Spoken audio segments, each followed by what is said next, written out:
And now I would like to introduce and welcome Torben Møger, who's next. And we have 4 panelists, so if you kindly will introduce yourself and maybe talk a bit about what you are doing in India, plus add whatever comments you have to the presentations we've had so far. The floor is yours. Thank you. And first of all, a great thank to our excellent keynote speakers who have provided us with new insights into the opportunities in India and for the strengthening of the cooperation between Denmark and India. My name is Torben Møger Petersen. I'm the CEO of PensionDanmark, and actually also have an extra job as the chairman of the board of the Copenhagen Business School. So I'm both a colleague and a competitor to one of my other members in the panel. PensionDanmark is a relatively large Danish labor market pension fund with a global outreach in our investment portfolio. And we have during the last approximately 4 to 5 years tried to reach out to India, which we regard as a very attractive long-term target for a pension fund with a long-term perspective like ours. It goes with the fact that, as we have heard in the presentations, India is a huge country, a large country with a very young, well-educated population, and with very impressive growth rates, which means that India in the coming decades will grow from the present position as let's say number 6 in the world to probably number 2 in the world as in size of total economy. We really appreciate the economic reforms made by Modi during the recent years, which have actually overcome some of the previous obstacles for being a foreign investor in India. And as an investor with a special focus on the green transition, we really appreciate the high ambitions the Indian government has announced on greening the economy. So, but one thing is opportunities. There are of course also challenges which at the moment restricts our investments, and I hope that this dialogue will make it easier to overcome these challenges. So here you have a small picture of actually our present investments in India. In the lower end to the right, you can see that we have in our listed equity portfolio approximately 1.7 billion Danish kroner invested in listed Indian companies.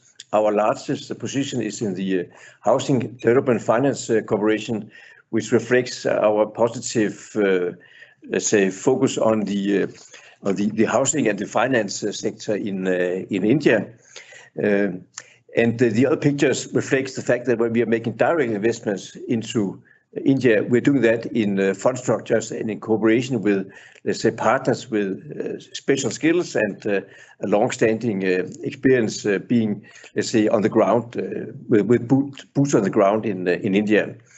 Together with IFU, we have actually established now 3 blended finance funds where we combine money from the Danish state with, let's say, private money from a number of Danish pension funds, and we have invested in areas like climate, in agriculture, and now we have a broader perspective saying that we will invest in projects and companies which will contribute to the overall SDG agenda.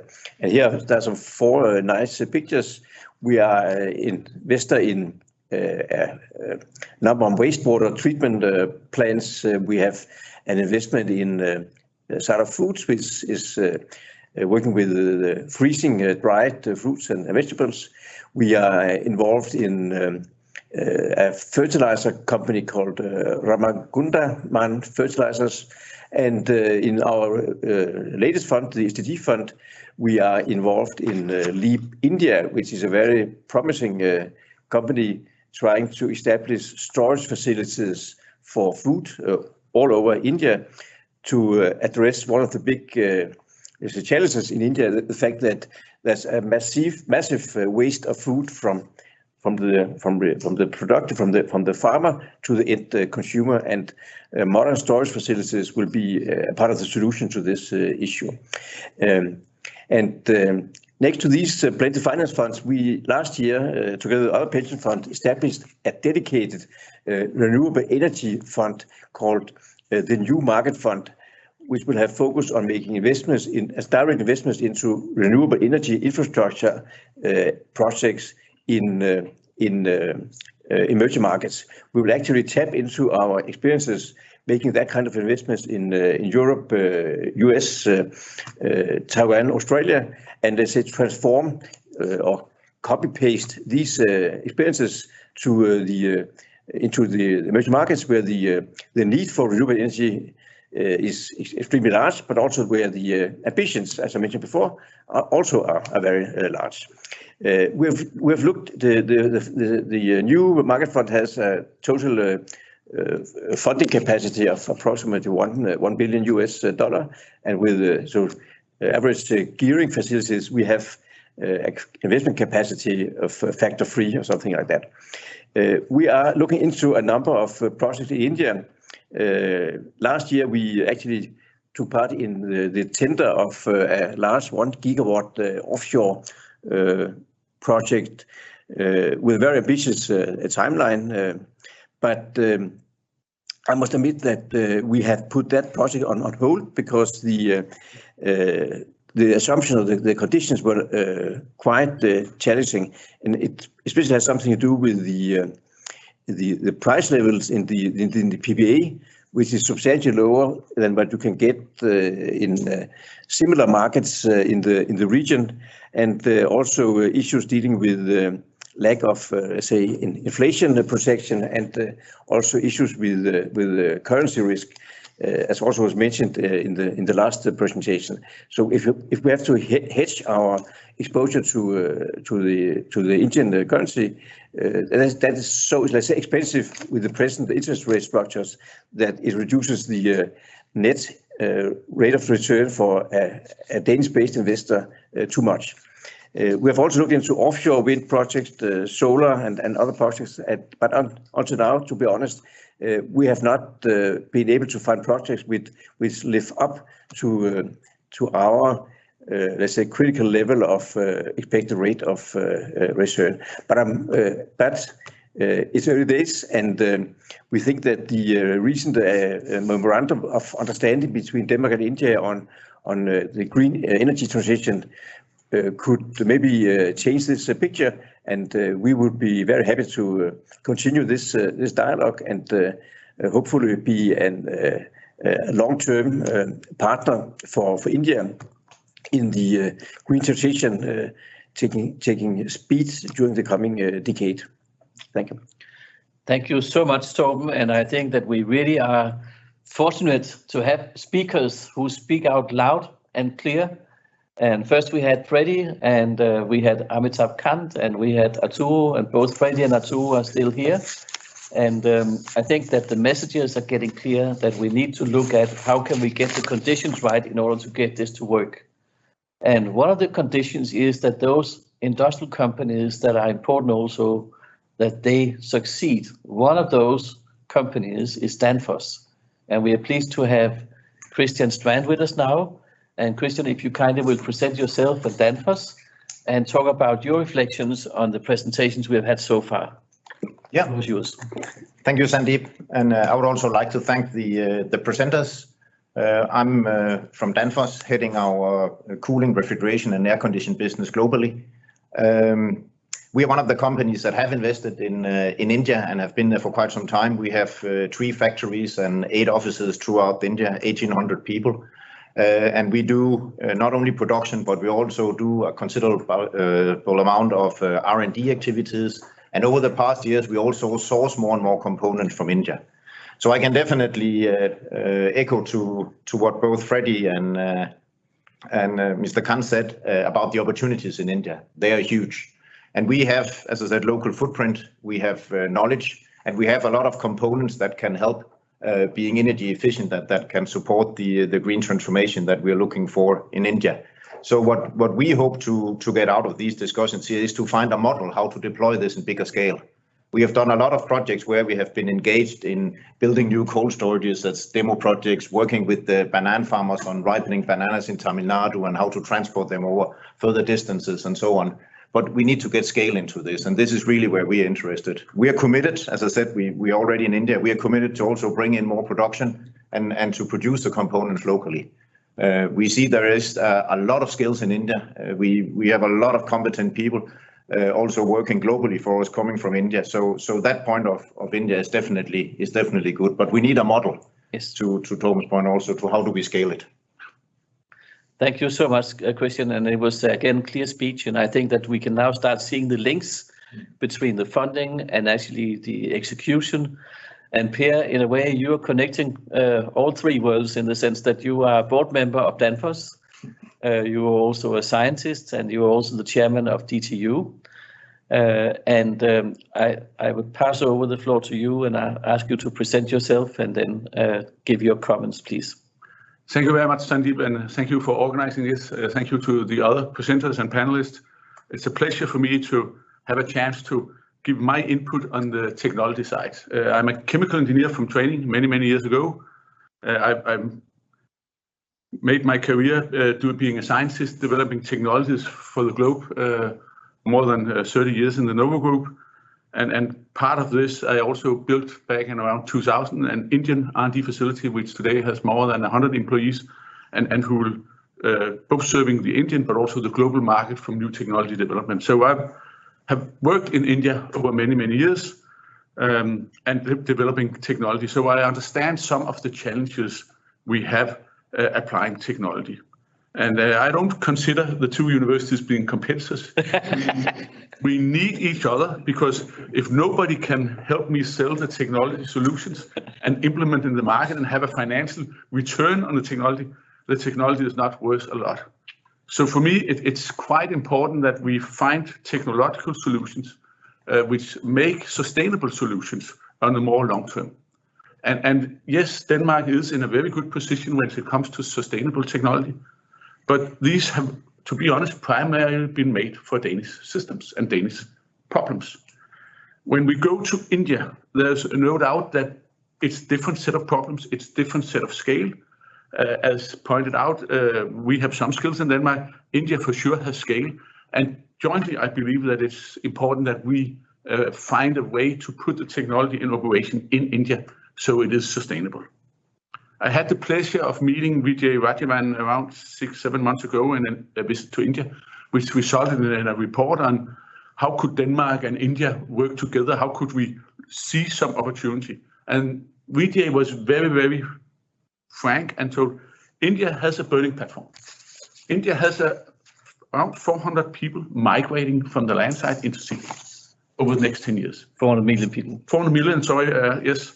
And this means that in India, you need to build 10 megacities of 40 million inhabitants each. And you need water, you need supply, you need waste management, you need all the infrastructure being built here on top of what is already on the agenda.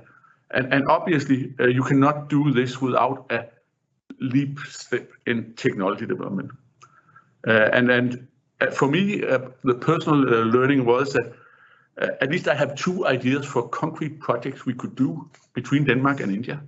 One would be in municipal solid waste handling, where we could push a pilot project on how could we start taking the municipal solid waste and make as much value out of it and don't put it into landfill.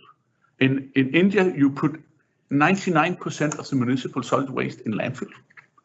The similar factor in Denmark is 1%. We only put 1% in landfill in Denmark. Can we take some of this technology, apply this to Indian situation? And there I have a concrete idea of doing this in Bengaluru, together with the Seacamp University and some of the local people. Kiran Marumba, who is the CEO of a company called Biocon, would like to engage to. The governor of Karnataka would also like to go in, because there's a lot of associated things you need to get in control of if you want to do a significant, serious handling of municipal solid waste. A completely different project could be on food production. A lot of the food is lost today, and I have insights to technology where you could do preservations of the food more or less directly on the field.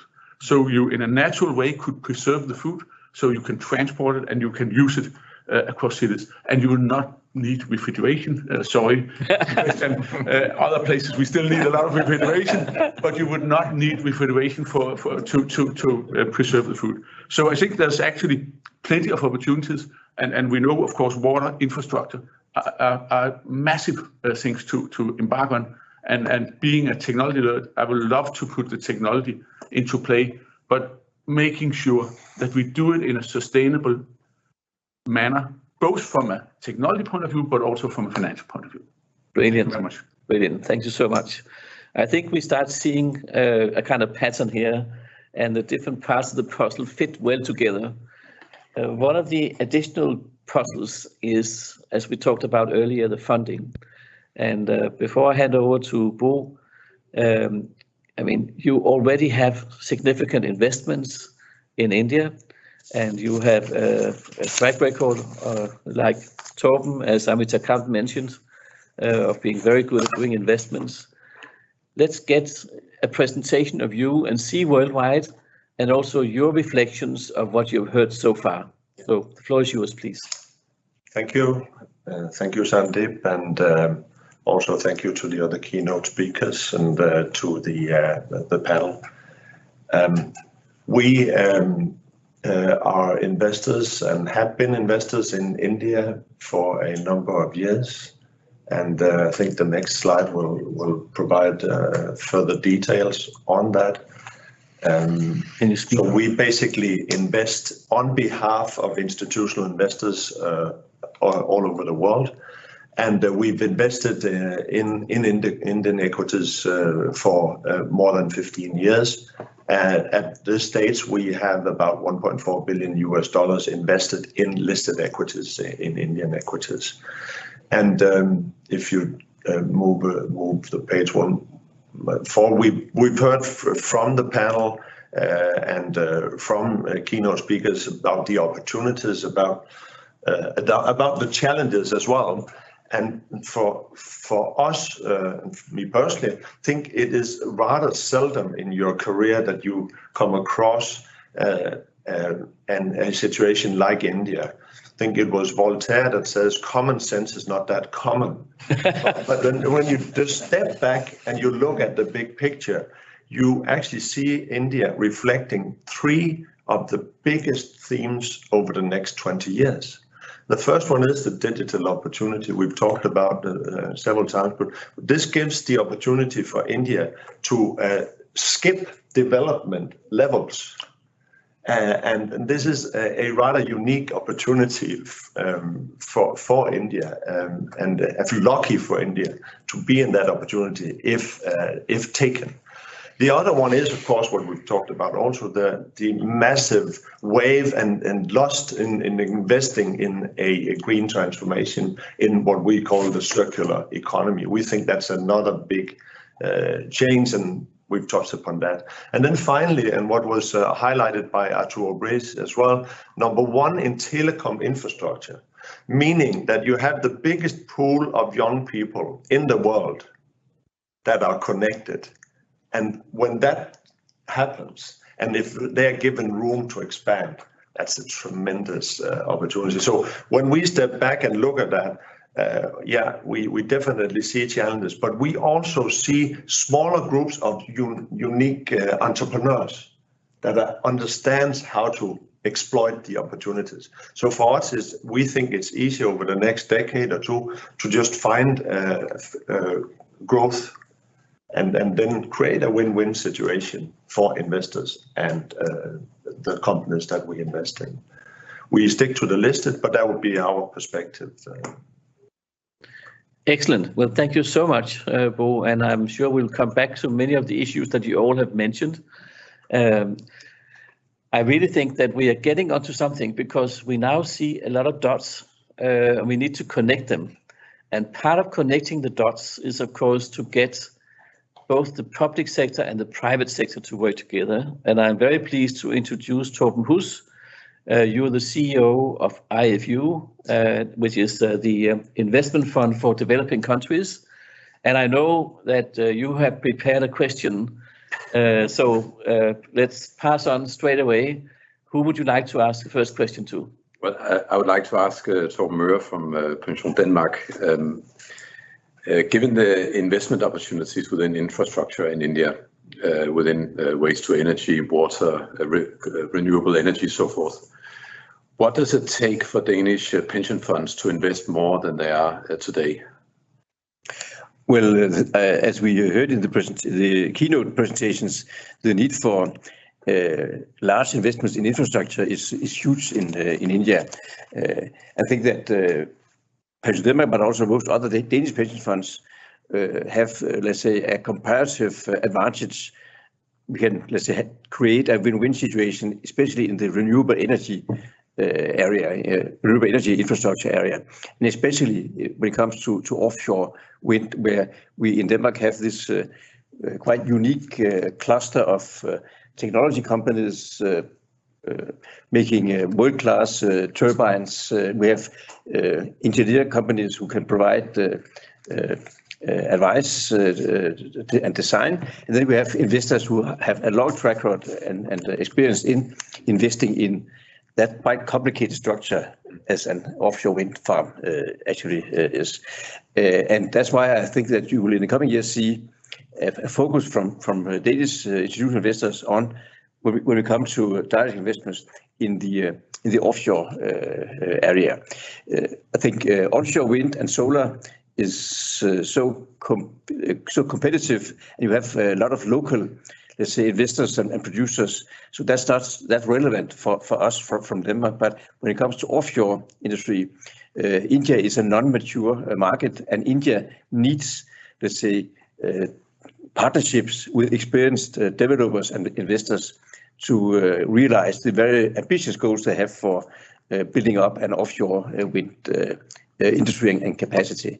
I think that as in most other emerging markets, we will certainly go for partnerships where we also will make sure that we have a transfer of knowledge and production capacity. So by the end of, let's say, this decade, you not only have a number of offshore wind farms outside the shores of India, but you also have a young but sharply growing offshore industry on land, onshore, where we can tap into the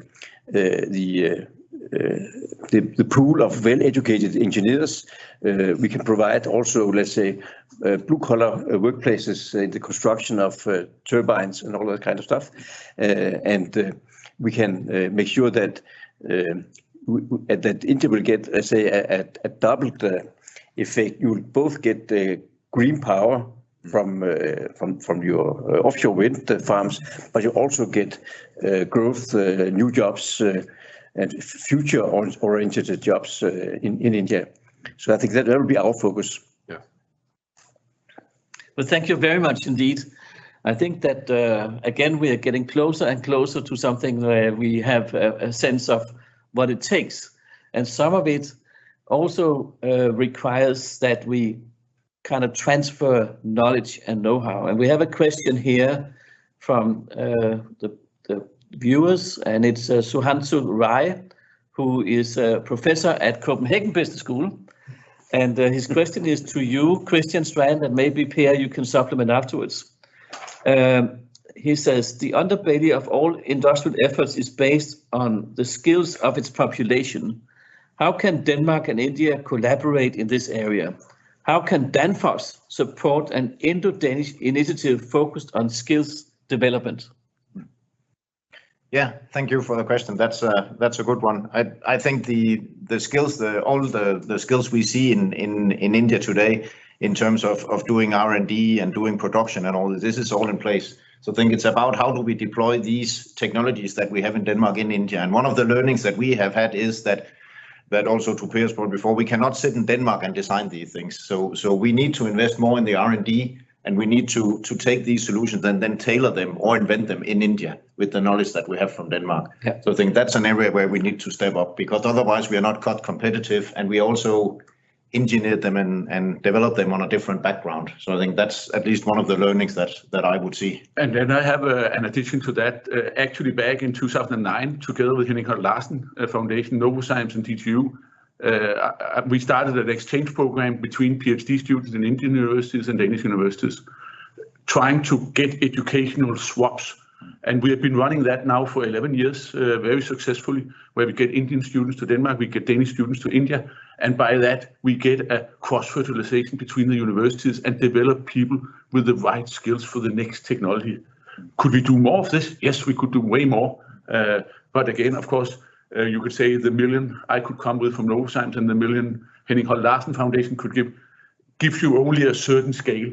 So yes, we need also, I think, from governmental side, an understanding for that exchange of the technology know-how. How do we share and how to develop young people who can push this technology forward? Yes, is needed. Yes, brilliant comment. Torben, would you like to supplement on it? No, but just to give you an example, we are now involved in the construction of two offshore wind farms in Taiwan.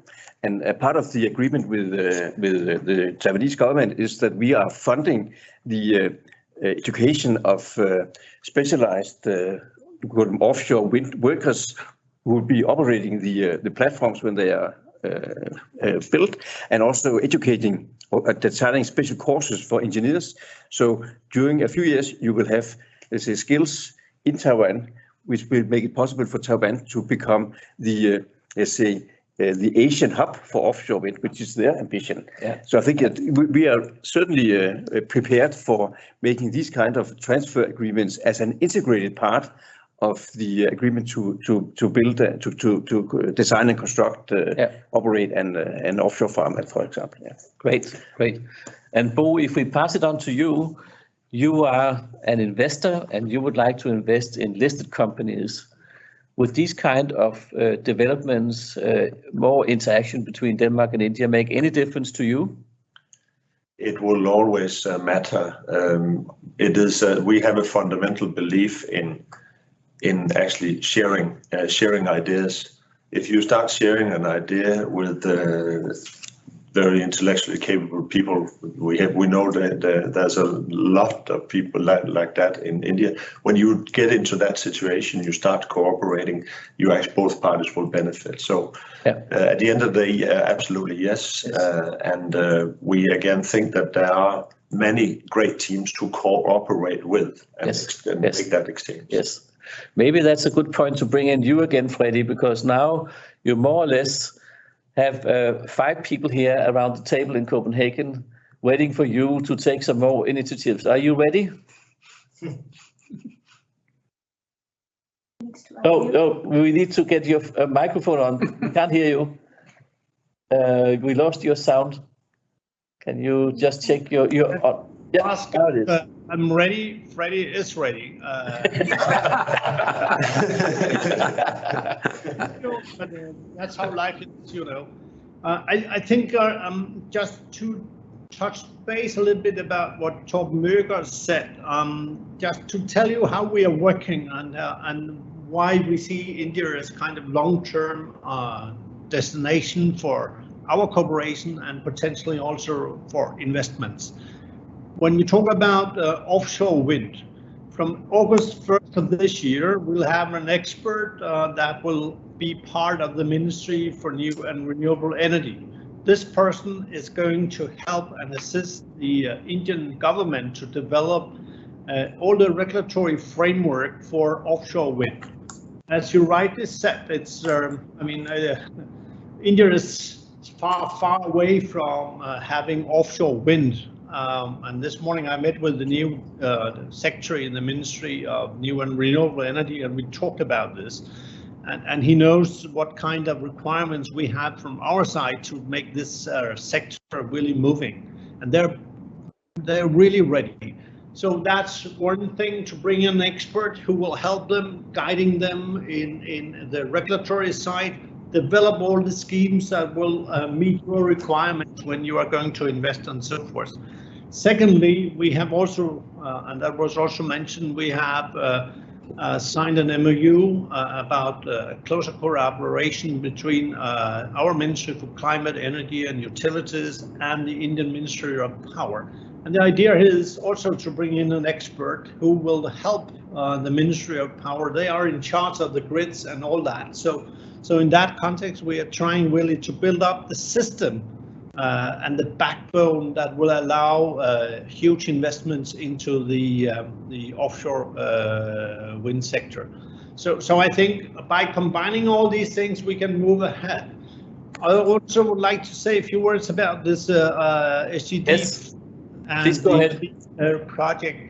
One thing which is really a game changer out here is that for the first time ever since India became independent, they have decided to liberalize the farming sector, the agriculture, the food processing and so forth. Not even in the beginning of the 1990s, where India more or less collapsed and they went away from the Raj license system controlled system towards a more kind of market economy based system. They did not at that time really dare changing anything for the farmers. They have done that. So now we see huge opportunities, and this idea of reducing what we call the post-harvest syndrome, where perhaps more than 50% of whatever being harvested will be lost or are currently being lost because there's no storage facilities and so forth. So there's a huge opportunity here for Danfoss with the building up of cold chains and so forth, with the Maersk and whatever who is on the logistical side. I think we could, if we are really interested, we can create a kind of backbone for modern India that is also developing sustainably. So the only thing we lack are the courage, the open minds of those of you who have a lot of money to spend. So I hope that we can combine all our resources and our different angles, and then perhaps also when we are setting out this Green Strategic Partnership, where we like to invite the private sector to join in and the investors, that we can really develop what I will call the backbone for the new India, which will offer you a better return on all your investments, second to none.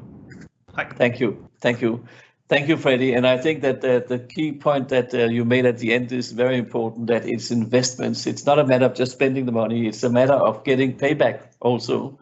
And in order to do so, I think that we have to look also at different sectors and different sizes of companies. And we have two questions from the audience that I would like to just present both of them, and then we can see who would like to respond to this. And Freddie, you are ready, and around the table also. So one question is about compliance and how we can possibly do more to use some of the tools developed. For example, it says here, how are India with quality and compliance? How do Indian companies handle regulatory requirements? In the in-country requirements and we're exporting, for example, to Denmark.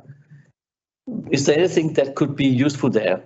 The other question is related to opportunities, any views on how we can bring the pool of talent and technology in the Danish pool in startups and scale-ups to India to fuel the growth. So let me just ask here in the room, who would like to respond to any of those two? I can start with the compliance. Go first. With the compliance comment. And when we talk about the whole area of compliance, this is an area that is exploding across the globe, with increased levels of regulation across sector after sector.